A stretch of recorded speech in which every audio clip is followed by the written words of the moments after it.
Les cancers, l'incidence s'observe vraiment chez des jeunes personnes de plus en plus. Contrairement à ce qu'on a pensé dans le passé, que les cancers c'était une maladie du troisième âge. Alors aujourd'hui, je vais te parler des cancers chez la femme, des facteurs de risque. Qu'est-ce qu'il y a lieu de faire pour diagnostiquer précocement un cancer? Alors la thérapie du cancer dépend du stade auquel le cancer a été diagnostiqué. Un cancer diagnostiqué précocement a 80% voire même 100% de chances de guérison.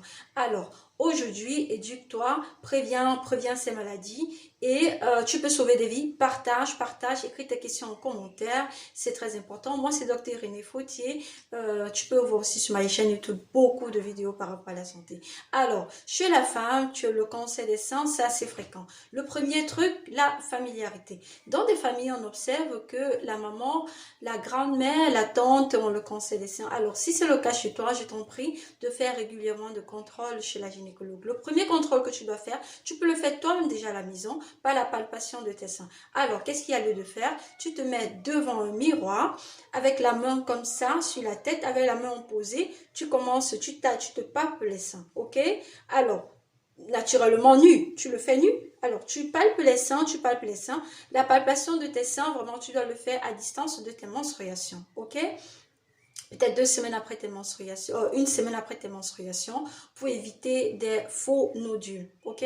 Alors, si c'est le cas, présente-toi, si tu trouves un nodule anormal, présente-toi immédiatement chez ton gynécologue qui te fera des examens appropriés. Il y a des facteurs de risque pour le cancer des seins. Un, vous avez les contraceptifs oraux, c'est un facteur de risque. Le manque d'allaitement est un facteur de risque aussi un facteur de risque pour les cancers des seins. Les grossesses tardives. Ouais, les grossesses tardives, c'est aussi un facteur de risque. L'alcoolisme, le tabagisme, ce sont des choses, des gros facteurs de risque pour le cancer des seins. Donc, du coup, travaille sur ces facteurs de risque-là pour prévenir ces maladies. Le deuxième type de cancer fréquent chez la femme, c'est le cancer du col de l'utérus. Alors, le cancer du col de l'utérus, il est associé à un virus, en fait.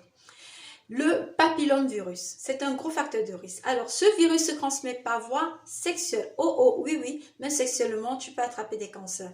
Alors, qu'est-ce qu'il y a lieu de faire? Je te conseille de consulter, de faire généralement, régulièrement, c'est annuellement, un tampon du col de l'utérus chez ton gynécologue parce qu'avec ça, on réussit à diagnostiquer précocement le cancer du col de l'utérus et tu peux guérir s'il est diagnostiqué précocement. C'est vrai, vous avez aussi le tabagisme, vous avez l'alcoolisme qui sont des facteurs de risque.